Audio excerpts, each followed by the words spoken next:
it's so funny because I am a man of faith as well. I believe that if you're not doing the thing that you're called to do, it'll lead to the thing that you're called to do.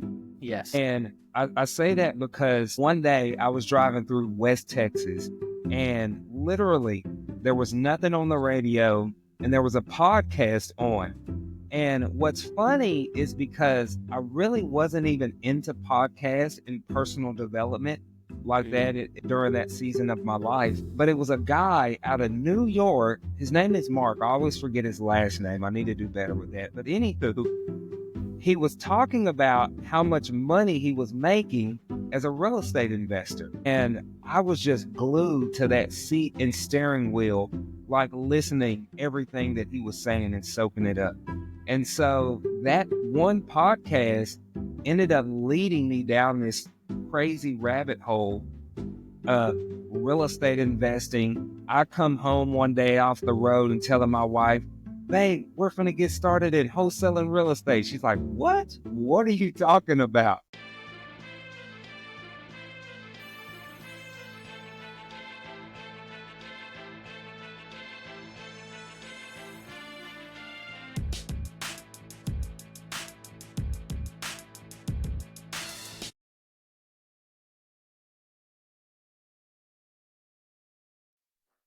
All right, guys. Hey, welcome to another episode of the Mediocre Dads Podcast, where being mediocre is a choice and you have to refuse to be mediocre every single day.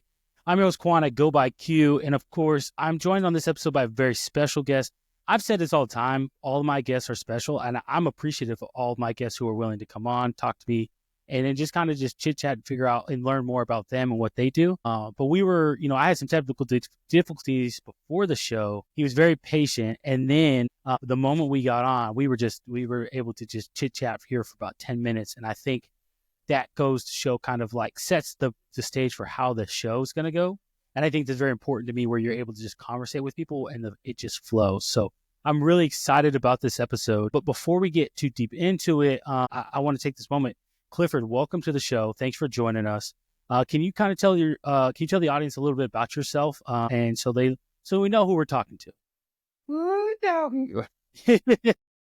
What's going on, brother? First off, before we get into all that, it's an honor and a privilege to be here to spend some time with you and chat with you. Absolutely. And personally just add some value to your listeners. And first and foremost, too, thank you so much for your service and the things that you do and the sacrifices that you make. Yeah, that does not go unnoticed, especially for me. I have a lot of family members that serve in the military. So I know firsthand the sacrifices that you guys make. So that means the world to me. So thank you. Absolutely. No, hey, I appreciate it. Like I said, it's I love what I do some days, but other days it's we just all like do. Yeah, it's just like any other job, Like I tell people, I was like, just like any other job, there's some days you come in, you're like, I'm going to get fired today. I don't know how, but I'm going to get fired today. Yeah. And then some days you'll be like, thank God they didn't fire me yesterday because I was upset, but I like what I do. That was sweet. But, like I said, I was looking at I was on your website, and I like your website.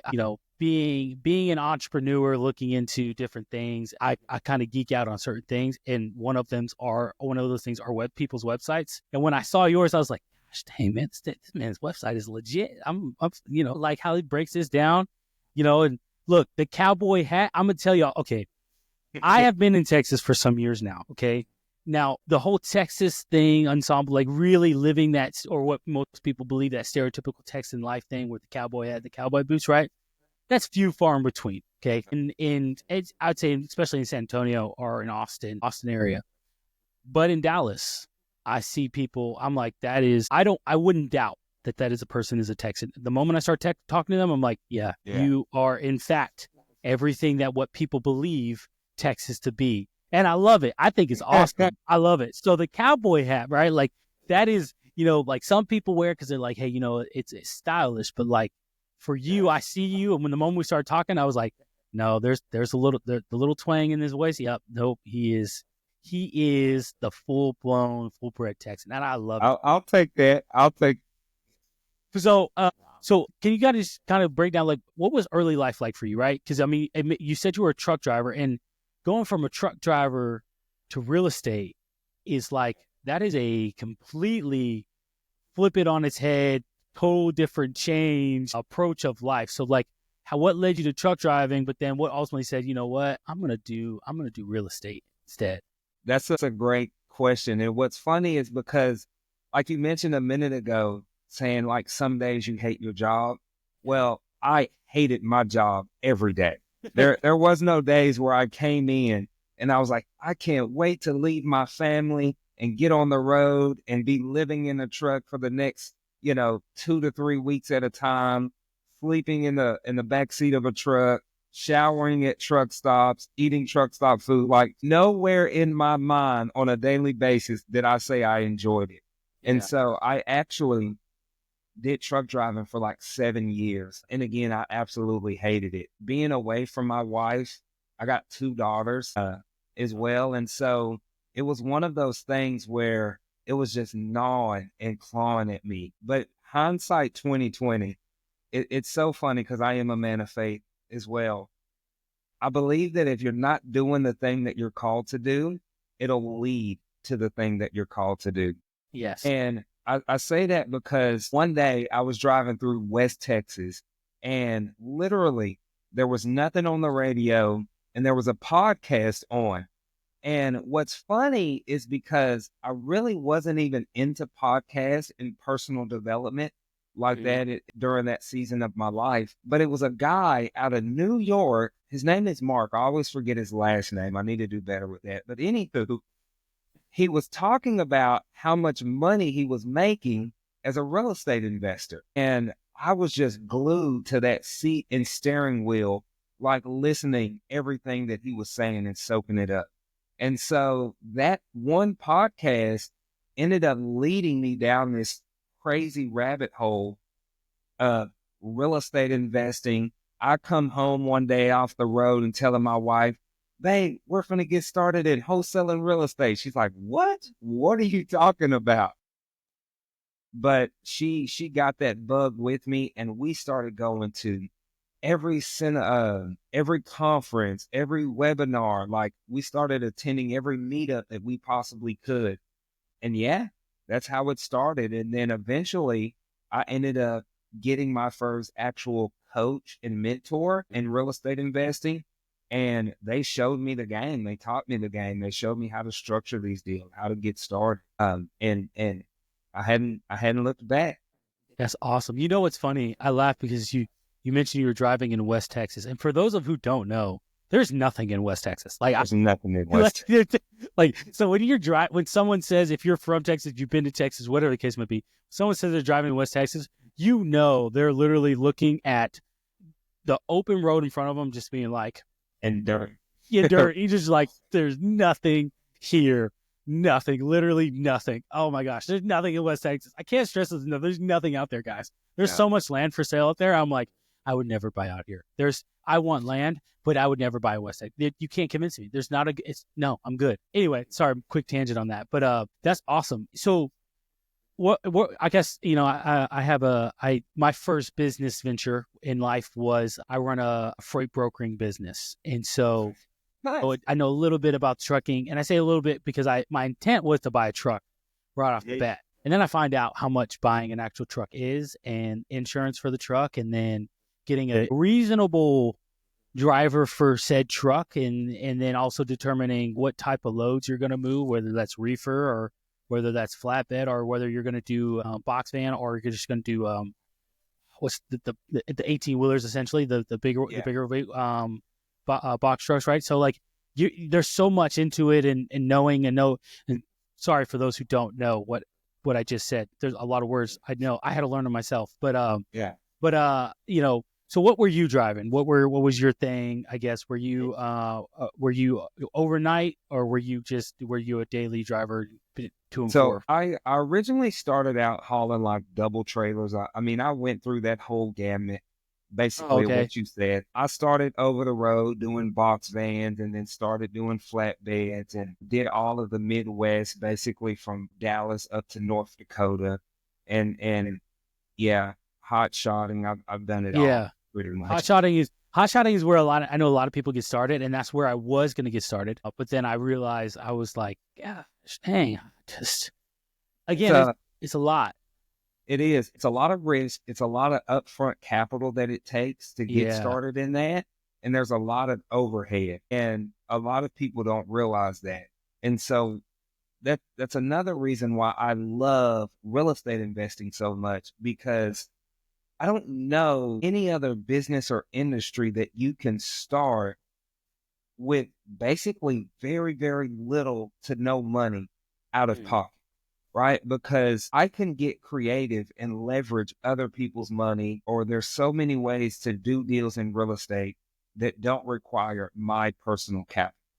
Yeah. Versus if you're starting a trucking company, you have to buy all of the things that you just said, from DOT numbers to the equipment to the trailers to insurance. If you start in a restaurant, right, you got to buy the location, the tables, the food, the Oh, yeah. staff, the silverware. You bought all these things. You're probably hundreds of thousands of dollars in some cases, and you haven't made or earned one single dollar yet. Single And dollar. so real estate, it's insane, because you can literally get started and turn this into a full-blown business that you can scale to whatever level you want to scale. Well,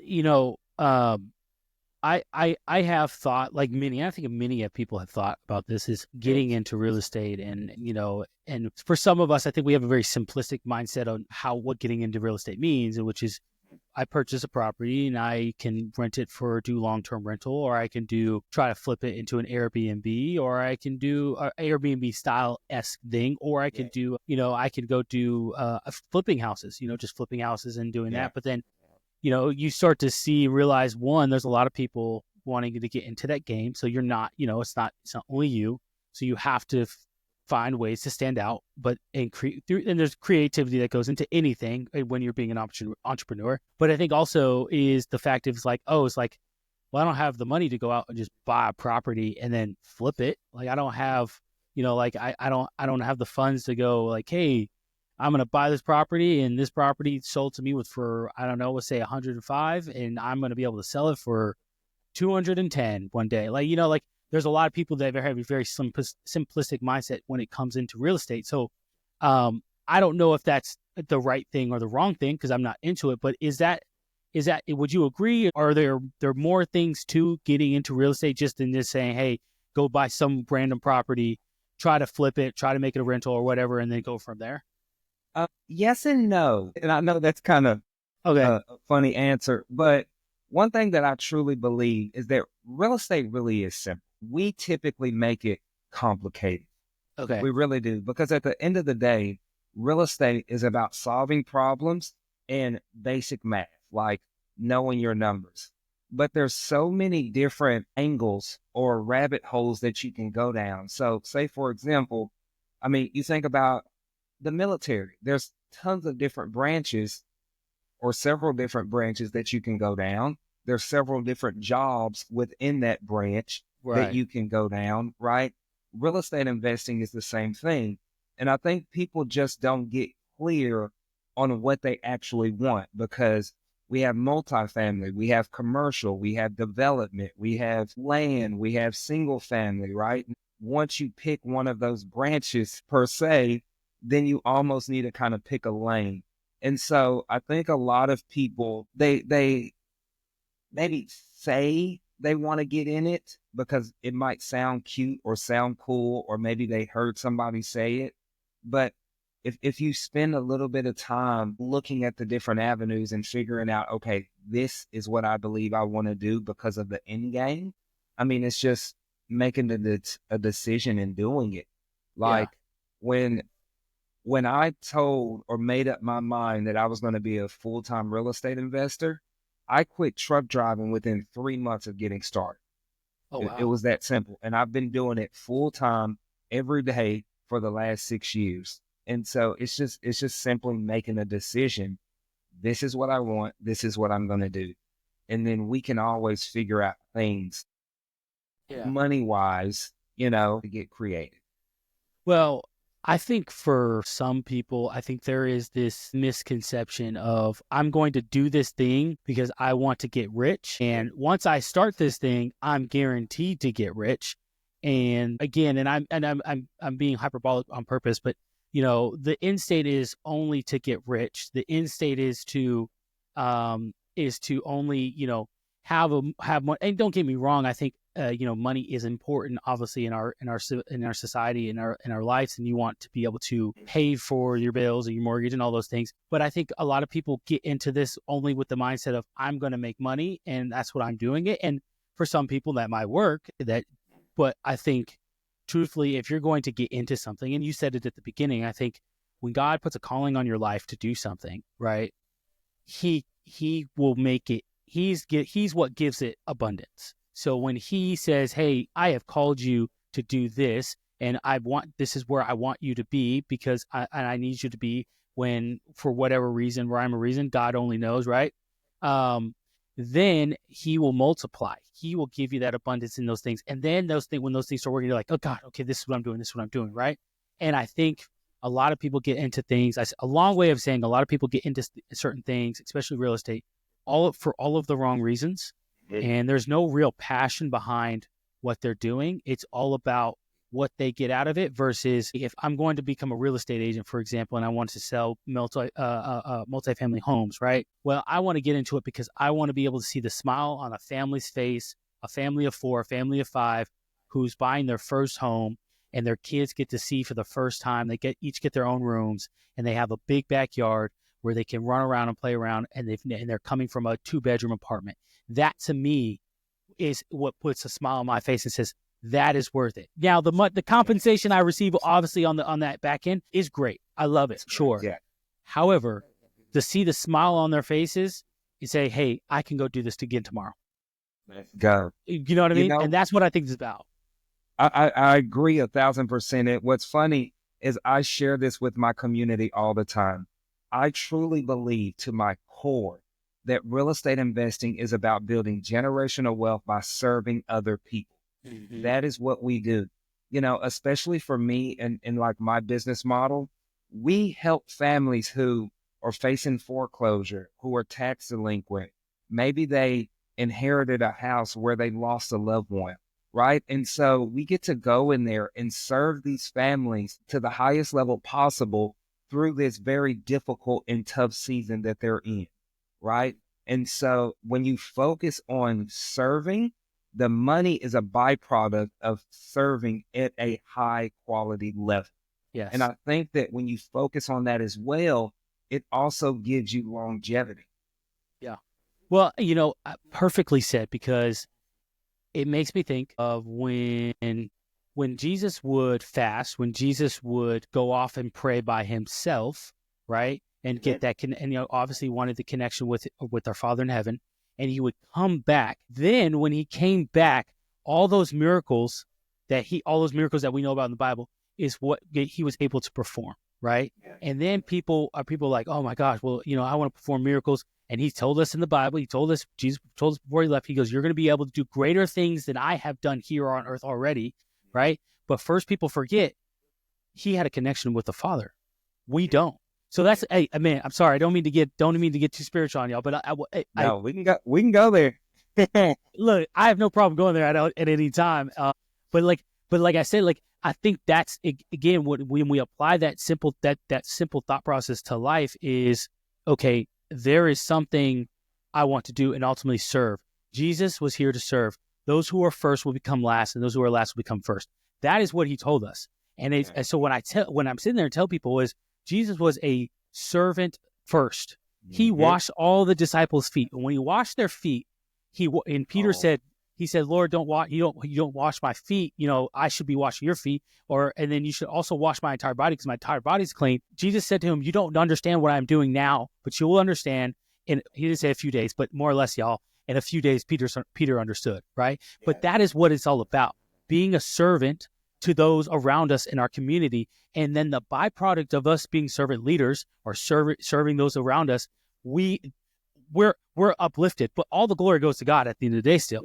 We're still uplifted, but all the glory goes to God at the end of the day. So when people see us, they see the grace, just like when they saw the Israelites saw Moses, he had to wear a veil because God's glory was emitting from Moses' face. That he had to wear a veil.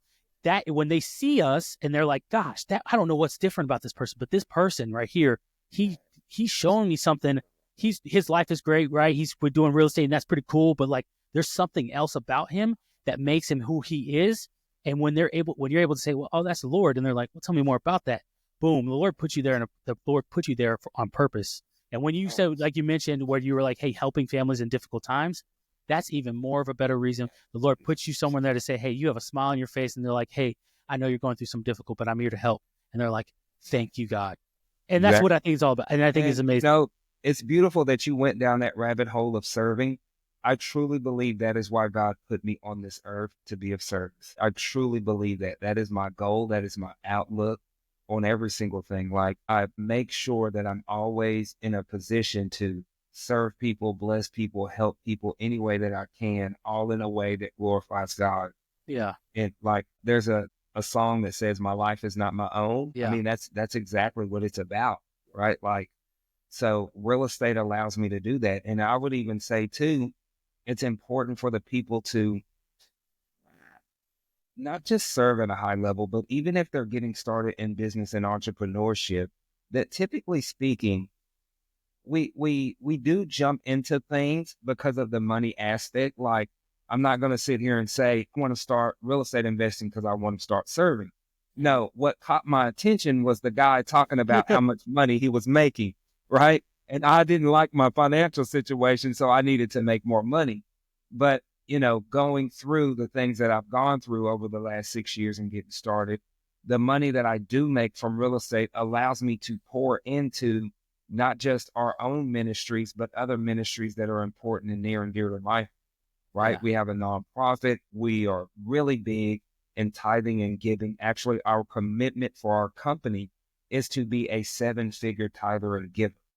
That's awesome. Just our company alone. And so I think that I kind of lost where I was getting with this, but basically the money will allow you to pour into other ministries that mean to you as well. Well, yeah. And I think that's awesome. I think what you're doing and it's, being able to sow, if you will, the field of, and be able to say like, hey, like I'm multiplying, right? The Lord has blessed me. And so by him blessing me, I'm able to bless other people. And, I think, again, it's amazing what happens when you see a smile, when you're able to put a smile on someone's face, and inadvertently too, where you're just, when you see it as, hey, I'm just doing my job, but for them, they're like, you saved me, and when you see that and they're like, thank you, oh my gosh, thank you, that makes it all the time 10 times worth it. Be like, again, like I can do this. I can do this again tomorrow, right? I may hit a wall,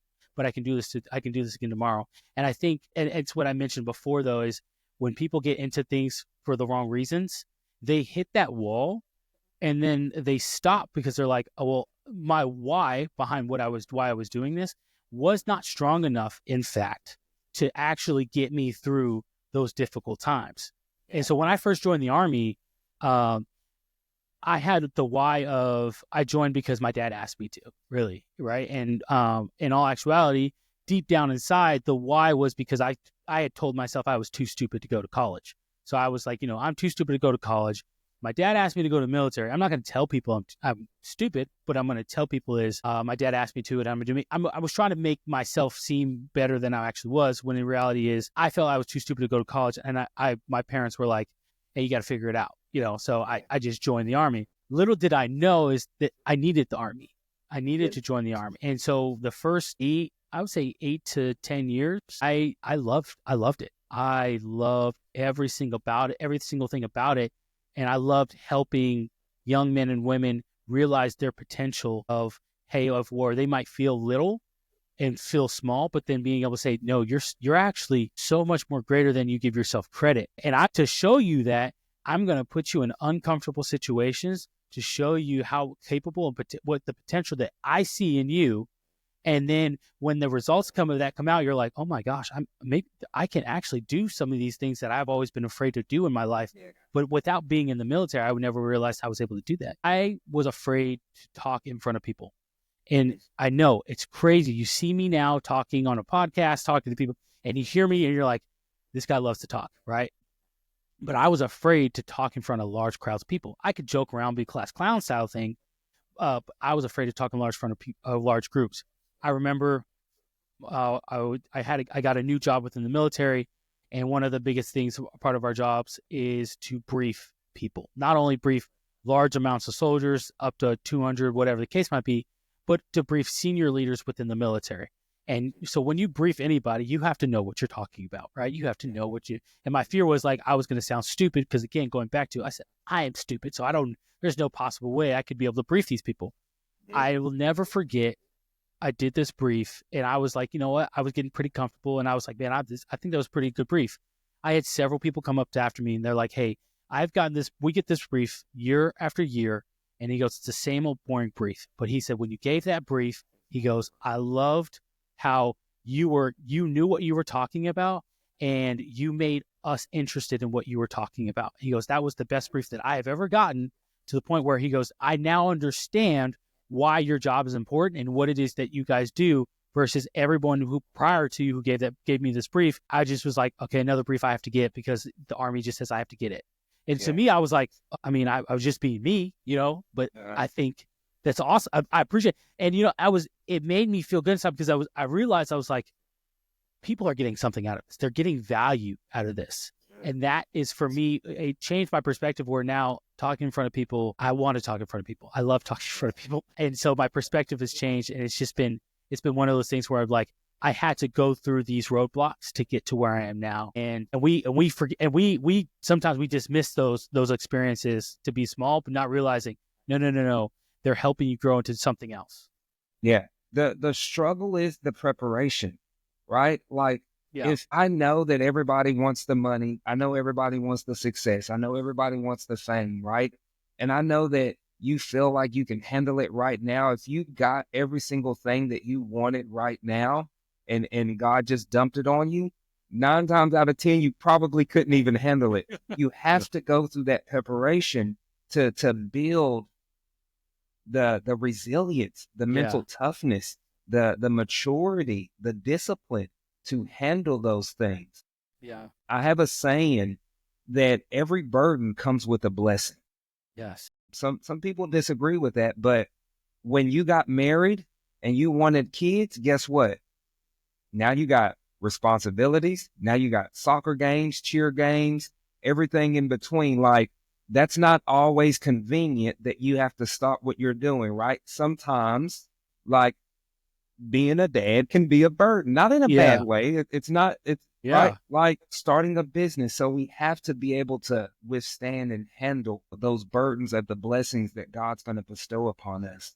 And so going through those tests and those struggles, I believe, is what prepares us for the next level. In fact, again, it goes back to my other saying, if it's not the thing you're called to do, it will lead to the thing that you're called to do. Maybe you didn't get called to go into the military, but now it's leading and opening up doors that you wouldn't even imagine, because during that experience, and I'm just assuming, during your experience in the military, it helped sharpen certain skills and qualities that now you're able to sit here and have a podcast that's going to bless hundreds of thousands, if not millions of people one day. Like, it's absolutely all insane. Probably going to be speaking on stages around the world. Like, it's all preparing you for what God's going to do in the future. Absolutely. I agree with both of your sayings, and wholeheartedly. I think they're phenomenal sayings, and also in the sense, because my experiences have shown me those things to be true. And you're 100% right. The military, while begrudgingly as much as I was when I first joined to now, I can look back and say, if I had not gone through any of those experiences, Mediocre Dads wouldn't exist. Like, I'll take that back. Mediocre dads might exist, but it probably would have been later down in life when I going through different things and realizing kind of where I wanted to be, where I was going, where God was leading me. But mediocre dads would have, right now, this moment, I probably wouldn't be. It wouldn't be a thing. And tell people that to kind of say like, hey, like, we're going to go through things. We are going to experience this thing called life. And for some, it's going to be easier than others. For some, it's going to be harder than others. And for some, we might be in the middle of the pack there. But nonetheless, we're still going to experience things and that are going to help shape us and to grow us into where we are, our true calling is. But I wanted to ask you something, because you said something, you mentioned it's like, if God blessed you with everything that you wanted, everything you prayed for, when you said, hey, I'm going to start this the real estate business, or this business, whatever it is, and I'm gonna be rich, or whatever the case might be. If God had blessed you in that first month with everything that you prayed for, right? And let me ask you, right?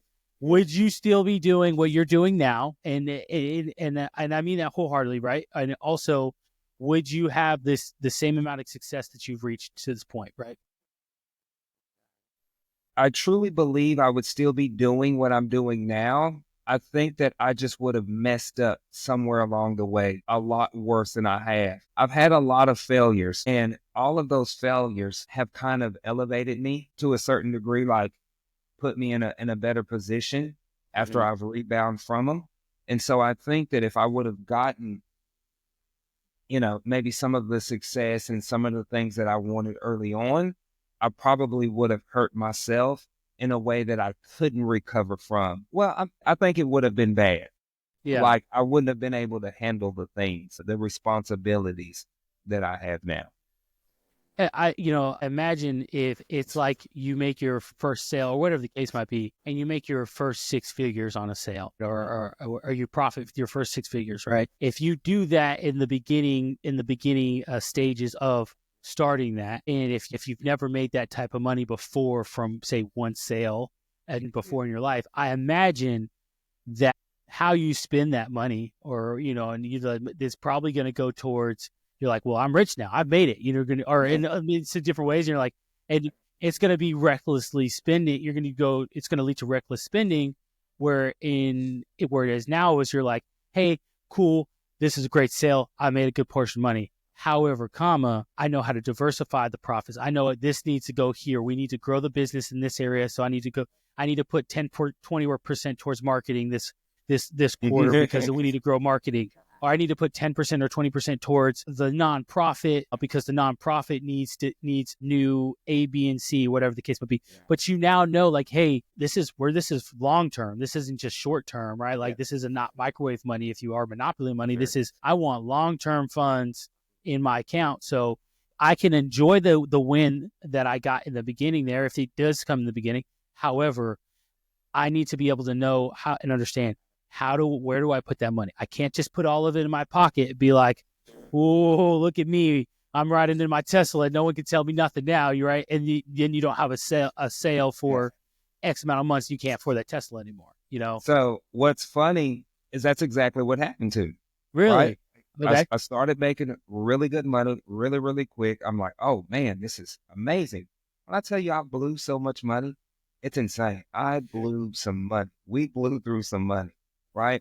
And so God had to teach me financial literacy, how to handle money, how money works. I had to really learn a lot about myself, my spending habits, and things of that nature, just to now where when money comes in, just to your point, things are allocated. Okay, this is for payroll. This is for operating expenses. This is for marketing or whatever it is. Like, those are skills that I had to learn from messing up, kind of what I was mentioning earlier, like blowing things and realizing that, okay, I need to do something, because if I'm trying to scale this to where I'm trying to go, my current habits aren't going to cut it.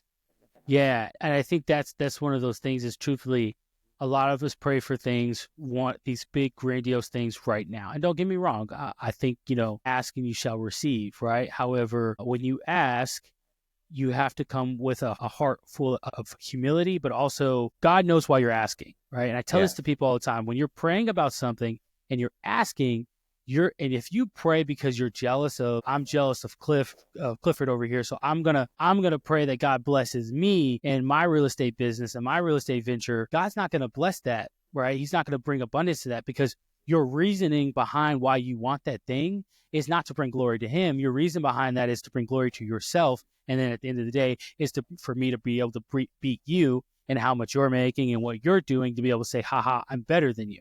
Right. Yeah. And so a lot of people, I'm like, hey, you're going to God with these requests and you're like, well, God doesn't want me to have it. Well, that might be true right now. He might be preparing you for have that thing later on. But when you're asking to be rich right now, you're asking to be rich because you want to be rich for you. You don't want to be rich with God in God's standards. Right. Yeah. And the Bible outlines who's rich and who's poor. We do it based off monetary value. God does it about the spirit within our heart, based off our hearts. Yeah. And I think that's the bigger concept when we pray, like, hey, Lord, I want to ask you for this. If it's meant for me to have it, you'll bless me, and then you'll give it to me. And I just pray when you give it to me, I know what to do with it, and I know how to bring glory to you, bring you glory when I do it. I wanted to ask you, so did you have kids when you made that transition from the truck driving to the real estate? Did you already have kids? Oh, yes, sir. Yeah. Okay. I got grown babies. My kids are 20, 22, and 19. 22 and 19. Oh man. Oh, yeah. Man. Okay. So I don't know how old you are, but I don't believe 30, you. What do you say? I'm 38 now. I don't believe you. It's a lie. He's not 38, y'all. Me and him are the same age. I am 30. He is 30. That is a young man right there. That is a young man right there. Don't let him fool y'all. Well, I know you mentioned you don't drink anymore, but just drink good bourbon. That's my secret. Oh, you go. Okay. Okay. So it depends, because bourbon's my favorite now. So it depends. What's your favorite bourbon? Oh man, that's a hard question, man. That's like asking a dad what's his favorite child. Come on. Those who know. So that's why I asked that question. It's I will say Eagle Rare is one of my favorites. Ooh, Buffalo Trace, Eagle Rare. Let me tell you, gosh dang, how you make It's funny. That was one of the very first bourbons that I ever started drinking. I think maybe like 15, 16 years ago when I started drinking bourbon. And it's crazy what it's like blown up to now. Like, yeah, I used to be able to find that on the shelf any day of the week 100%. For like $20 a bottle.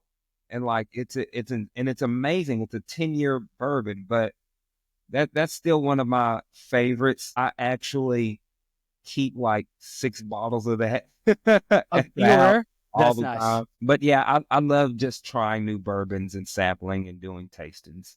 You know, when I really got into bourbon, it was Buffalo Trace. That's what I was introduced to. And I was like, oh yeah, I love this. And I'm a guy that drinks my bourbon neat, 2 fingers, and I'll sip that thing and I'll be nice. Man, I love it, right?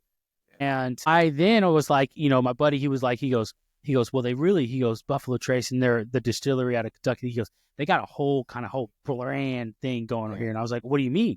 He goes, well, have you tried not Woodford? He goes, have you tried Eagle Rare? And I go, no, but it sounds amazing. He goes, you got to try it. So I went to find this Eagle Rare, right? I went to find it. And let me tell you, I found it. $120. I was like, yeah, that's too rich for my blood. I'm good. This might be another time I'll try this thing, right? Yeah. I remember I found it for one time. I think I got it for like $70, and I was, you know what? Just got paid. I'm willing to spend the $70 on this bourbon. Yeah. I drank Eagle Rare, and I was telling my wife, I was like, if I could afford to buy this every single time, I would. I could afford Buffalo Trace, but Eagle Rare, let me tell y'all, in San Antonio, you want to buy a bottle of Eagle Rare, it's $100. Like I can go down the street to the liquor store from where I live, and Eagle Rare is $100. It is. But what's crazy is like the regular price when they're not price gouging or jacking it up. If you go to like Total Wines, it's only like $50. It's like half of that, but really? They price gouge it. Yeah, I didn't know that. Gosh, dang! I was told if you go to Total Wines, they're not gonna have Eagle Rare. No, they're typically not gonna have it, but if you get in good with the manager and you know, you gotta get it good, you know. That's what I think. I was like, you gotta get in. Believe it or not, a lot of these places can order these things anyway for you if you really want it. Have you ever had blends? Yeah, I have a few bottles of that over there. Okay. I'd look. If I do a Fiat Eagle Rare, you're gonna have blends. You know, look, yeah.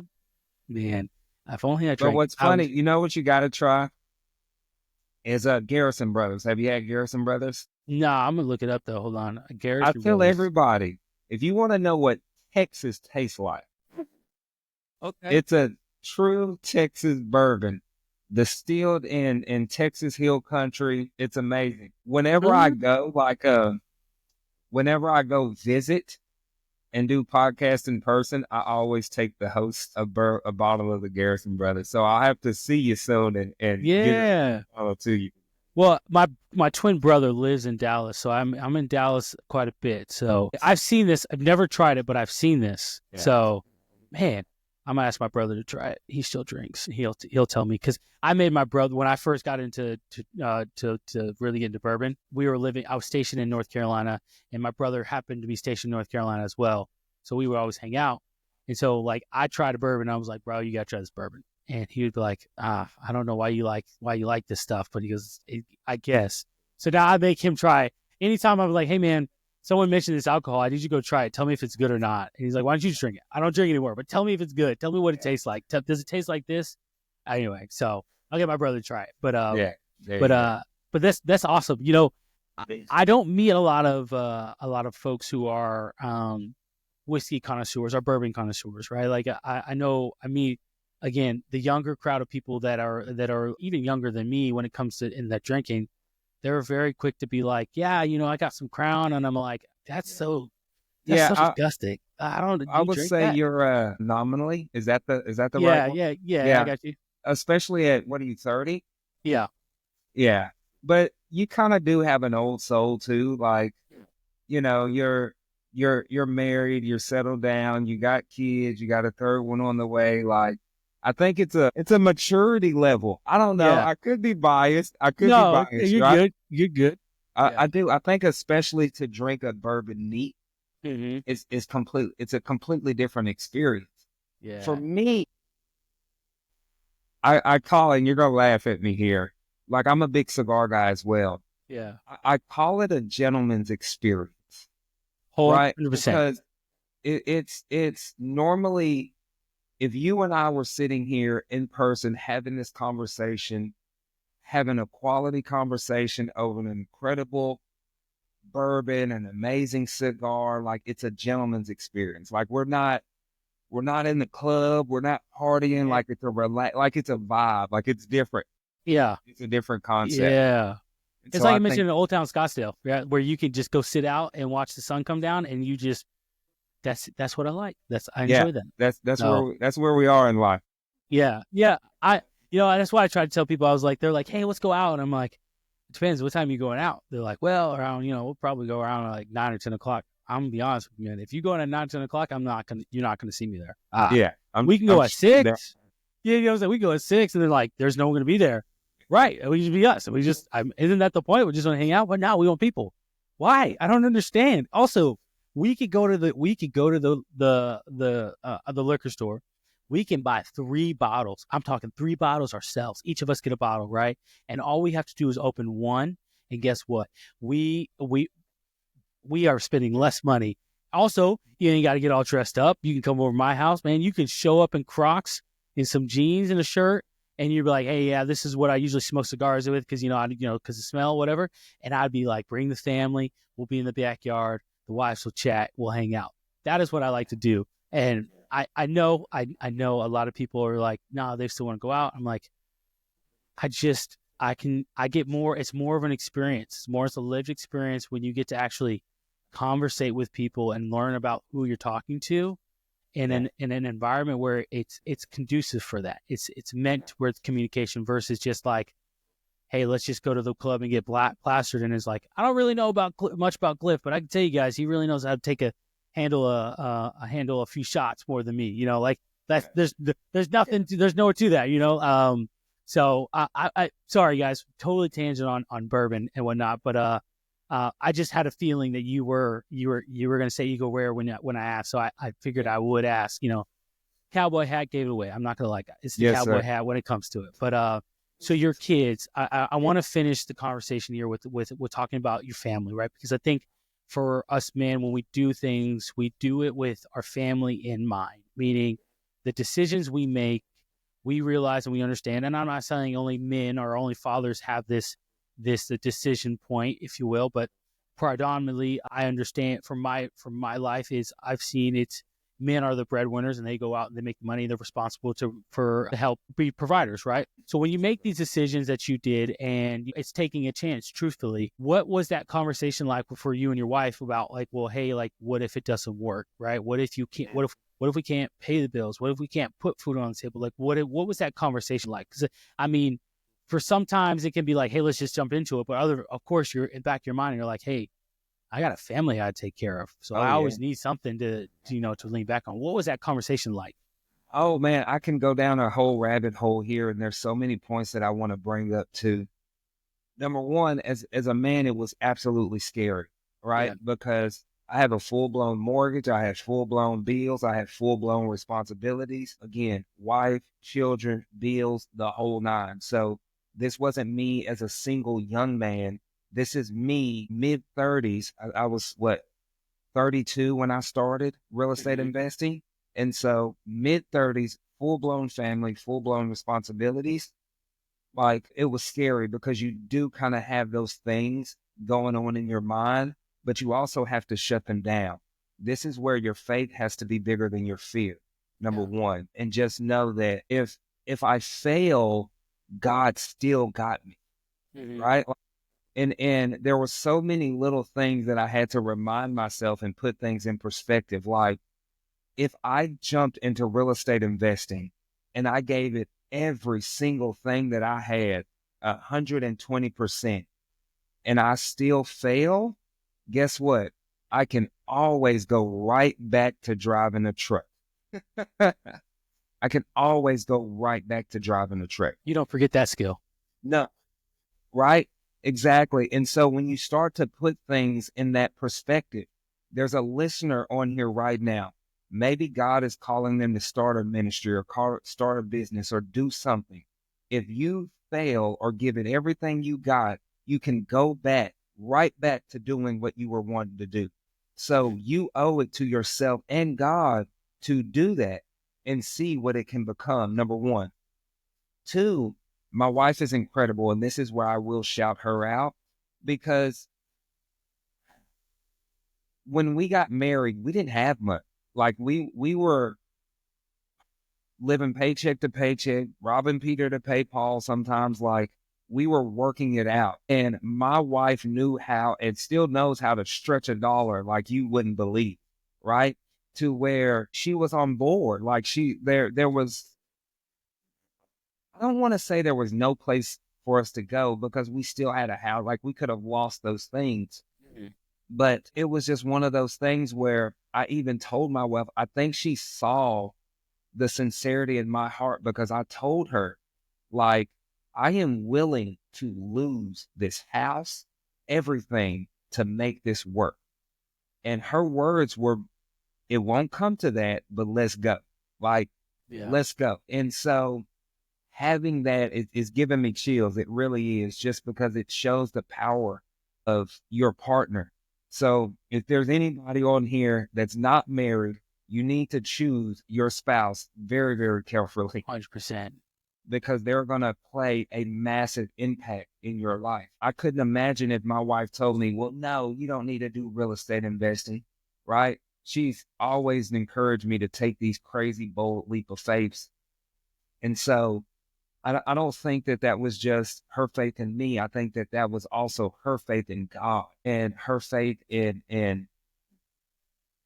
maybe God orchestrating our marriage. So I kind of lost my point there. So we had some hard conversations, but my wife was on board there, and we just made it work. I'm not saying that it was all smooth sailing. Like, there was things that, we had to pivot, we had to adjust, we had to, change routes, reroute, but that's a part of success, and that's a part of building us up and making those necessary adjustments. But too many people are playing with their dreams. Yeah. They say they want it, but they really, really, really don't. Like, or they're not willing to put forth the effort to make it happen. Well, I think you said a lot of phenomenal things there. And one, I will even shout out your wife. I don't know her, but I will even say, like, for your wife to say, hey, I see in you something bigger, something greater than what you're doing now than just driving trucks. And there's nothing wrong with if you're a truck driver out there. Yeah. But, for you, your wife saw something bigger and greater and said, hey, I'm willing to take that leap of faith with you, even if that means we have to struggle. And I think a lot of times when we're too quick to choose our partner in life and we bring this to them, sometimes it can be like, well, maybe let's just play it safe. Let's just do this. And there's this hesitancy. But when you have a partner who's like, hey, okay, I got you. Let's do this. We'll do this together. We're going to do this together for the rest of our lives regardless. And when you have that, gosh, it doesn't only build the confidence in you as a father, as a man, as a husband, but it also builds the confidence. And you say, like, when I get it, when I succeed, when I make it, she can say, hey, I want this. And I say, whatever you want, whatever you want, whatever you want. 1,000%, right? Like anything that I'm doing or getting, if I can't get one for her, it ain't. Yeah. It ain't happening. If I want a new car and she can't get a new car, it ain't happening, right? If I want to go out here and buy a Rolex and she can't get a Rolex, it ain't happening. Like it's a pair, it's a his or her factor, right? Like it's just that simple because she has been through the trenches with me. But kind of piggybacking or kind of going back to, I think that for us as for men, we when we make these decisions, we need to stand firm on them. Mm-hmm. Right? I think that's something that my wife saw or noticed, right? Like us as men, you need to be a foundation for your family. Like you need to stand firm. Too many men are wishy-washy. And that might be why your spouse is wishy-washy. Because how many men have said, oh, I'm going to get in shape this year, right? But every year after year, you're not even keeping the words that you or the promises that you made to yourself. Yeah. And so now you expect your wife to think that you're going to keep the promises to her, but you keep lying to yourself. So stand firm on the decisions that you make and see that thing through. Stop jumping off the wagon. Like saddle in and let's go. Like, let's go. Yeah. Well, I think that we can, as much as we can learn from our mistake, our wives, and our wives can learn from us, I think ultimately at the end of the day is when we do succeed or we do reach a form of success, or whatever success is for you as that individual and whatever you're starting or whatever your dream is, you start to realize some of those things, those battles that you had to go through. You're like, okay, you know what? I love the end state, but what I love more is what I had to get through to get to the end state. Yeah. And not in the sense of like, hey, bring on some more trials, Lord. I'm ready. No, like in the sense of like, hey, like me and my wife, we were battling. Like I remember when I first got married and I'm 22 years old and I'm was 20. Yeah, I just turned 22. No, hold on. How old was I? No, I lied. I was 21. I was turned 21 years old, and I'm on a plane to Afghanistan. Now, 21-year-old Queon heading to Afghanistan. It's pretty scary. And it's just me and it was just me and my wife. And keep in mind, me and my wife had been only married for 2 years at this point. And so I remember that first 3 months was probably the hardest time in my life that I've ever experienced. But the first 6 months, I can tell you, and I could say this now, but like there were so many times that me and my wife would argue, and I don't really remember what we were arguing about. I just know we were arguing. It got to the point where I remember, it was like threatened. I said, hey, we're going to have separate bank accounts and we're going to have, and then we're probably, when I get back, this probably isn't going to work out. When I tell you, I got home on Valentine's Day 2017. I tell you right now, that didn't happen. And it, like there were things that we reconciled before I got home, but when I got home and I saw my wife and I was coming home, landing back in the States, I realized something. I was like, you know what? I was over there doing what I was doing. It was a job, right? And I told myself I was there because I joined the Army. This is what it is. But at the end of the day, the reason I was so gung-ho on coming back was because of her. The one person who's been with me since I joined the Army till now has been my wife. So when I tell my tell my wife, I say, hey, I'm going to get out, blase, blase. Where do you want to live? She goes, well, I mean, where are you planning to get a job? I said, no. My question was, where do you want to live? Because the Army has dictated our life for the last 11 going on 12 years. And it's like, it's now your turn. Where is it that Aubrey wants to live? You tell me where Aubrey wants to live, Queon will find a job. It may not be some glorious job, whatever the case may be, but I will find a job. But I owe that to her because she has been with me through the thick and thin of everything of in the Army. Deployments, TDYs, being gone for months, raising the kids by herself, me coming home, thinking things have not changed, even though I've been gone for 4 months. And you have kids, you could attest to this. A lot can happen and change in 4 month time with your kids, especially if you're not there. Oh yeah. When coming home and you thinking, I'm dad, they're going to listen and they're going to be like, you're throwing us all out of whack. Like we got used to something. You're throwing us all out of whack. And so, my wife has stuck it out with me, and, we're bringing in a third kid in this world where I'm like, it's amazing. Yeah. Where I'm like, there's no one else. People like, I know people who have no problem. They'll cheat on their wives and they'll come back home and they're like, hey, you know what? She doesn't know, won't hurt type thing. And I'm like, couldn't be me. Nah, man, I owe my wife way too much. God knows. Oh, 100%. Yeah, God knows. And I think that I'm probably going to ruffle some feathers here, but I think those are emotional men. Yeah. If you don't, I love it. How far, can I say something crazy on here? Yeah, of course. Go for it. I don't know what I don't. So I heard this older gentleman one time say, get some dick discipline. As a man, if you were that immature, where you can't handle your emotions, right? Like you have some internal work that you need to work through, that you need to work on, right? Yeah. Too many men or making decisions based on feelings. Yeah. Right now, I'm not saying ignore our feelings, but I don't believe that we should be ruled by our feelings, right? Because 100%. I can get mad at my wife because I don't know, she threw a paper away or whatever, something that was important to me, or she messed something up, right? I can get mad at her. Does that mean that I need to get that emotionally mad to where I need to go and commit adultery, or I need to go and leave my family and destroy what we built just because I'm emotional? No. Yeah. Have some type of self-control here, emotional control.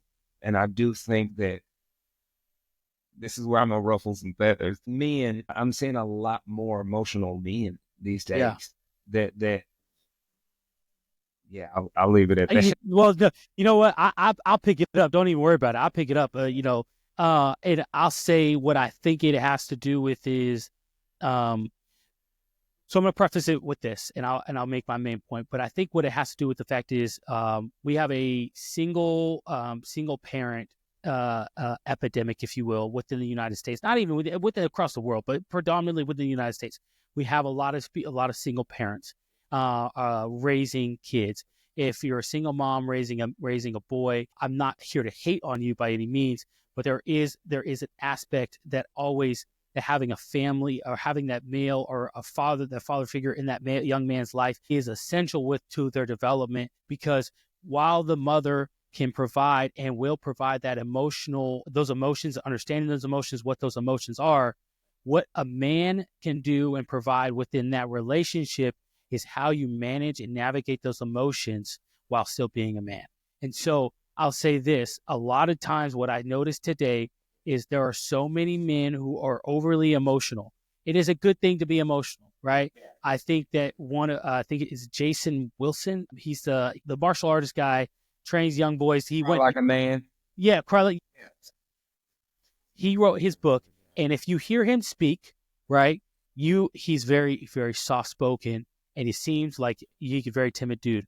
But then when you hear him speak, there's something about him that you look at him and you're like, he's soft spoken, but like I guarantee he could kick me in the mouth, and I'd be like, you know what, man, I'm good. Like, I'm sorry. Like, I stepped over, I crossed the line. But I say all that to say, because I think that as men, it's good to have emotions, but we have not been we haven't matured emotionally and how to properly handle those emotions that we're having, and then to how to release those emotions, whether that's through the gym, whether that's through just conversation with other men, whether that's, and I mean, I think the first thing to do obviously is prayer, bring it to God, but, and then having those other support systems in place where we can say, hey, this is what I'm going through. This is what I'm struggling with, and where we can then grow and mature as men and say, hey, I'm angry. I know that I'm angry, and I can sit here and I can yell at my wife like I'm a leader within the military or a CEO. I was a drill sergeant, whatever.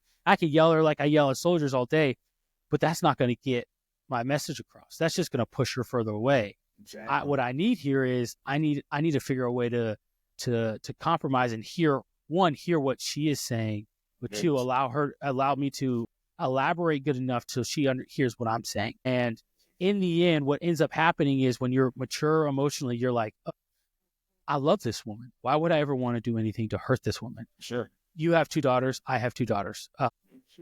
If there was a man in their lives, or they were a boyfriend or fiance or husband, whatever, and they were yelling at your daughters, their wives, as a father, you would still, it doesn't matter how old your kids are, you would still intervene and say, hold on, young man, obviously you need to take a break. I'm not going to tell you how to run your household, but I will tell you is this conversation won't continue. And it doesn't matter how old I get, how old you guys get, but she's still my daughter. And so if I need to intervene, I will always intervene on my daughter's behalf, but understand, if you want to be a man if you want to be the man that I respect and that I said yes to when you asked me to marry my daughter, you need to come correct. You need to respect her just as much as you respect me, and I think when that happens, because I used to get mad and think like I can do whatever I want. And then I remember my father-in-law one day said to me, he goes, hey, I think that you have a lot of potential. He goes, but you sometimes, and he said it in his own way, but I'm gonna just put it in simplistic terms here. He goes, you're overly emotional where you wear your emotions on your sleeve, where I understand you're right. Don't get me wrong, you are right, but you're so concerned about being right, you're not taking consideration how it's making your wife feel, and then the repercussions of what being right cost you. And I was like, damn, okay, I need to change. Yeah. I need to change. So I love it. But I think too, before we wrap up, I think that's a good note to leave off and say, at the end of the day, for us to be, better dads, better business owners, better entrepreneurs, better husbands, better children of God, all starts with us doing the root work and becoming just 1% better. It's not about perfection. I still fall short every day. I still mess up, right? Mm-hmm. But just those things sooner and trying to pivot and adjust and becoming the best person that I can be. I think we all should. Absolutely. I wholeheartedly agree. Excuse me. And I think that, that's what Mediocre Dads is about. That's what I try to explain to people. Like, this is what Mediocre Dads is all about, right?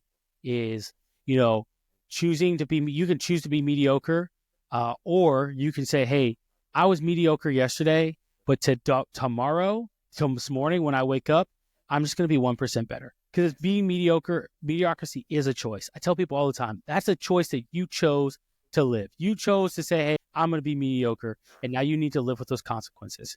And so that being said, before we get off of here, where's the best place that people can find you? More information, what social media, what do you got? Where can we find you? Social media, YouTube, Clifford, the Cowboy Closer. And what I can even do too, I can give a free gift on anybody that's interested in wanting to learn how to get started in real estate investing. I have a free PDF that I can send you the link. They can download it and figure out how they can get started in real estate investing if that's something that they want to do. Absolutely. Let's do it. I appreciate it. Listen, y'all, it's been awesome. I love this. And like I said, this is why I do the podcast. This is why I do what I do. And that is talking to people, learning about people, hearing other people, having a conversation where you're just like, if you met on the streets, you're like, this dude would be freaking awesome. And I think that's at the end of the day, that's what it's all about. All of his things will be in the description below, guys. I promise you. His social media links, his YouTube, which I highly encourage you to go check out, and then also his website and his Instagram. Go check out all these things. Go find him, follow him, subscribe, give him a shout out. Like, comment below what you thought of this episode. If you want the PDF, I actually encourage you to comment below. You know what? Comment below Cowboy Closer, and I promise you, we'll get you that PDF that he was mentioned here. And so let's help one another really grow and get out there and share this message that we got, guys. I think it's really important. But other than that, that's all I got. Thanks for joining us, Clifford. I really appreciate you coming on. And of course, guys, I said it before and I'm gonna say it again. Being mediocre is a choice, and you have to refuse to be mediocre every single day. That's all I got. Mediocre Dads out.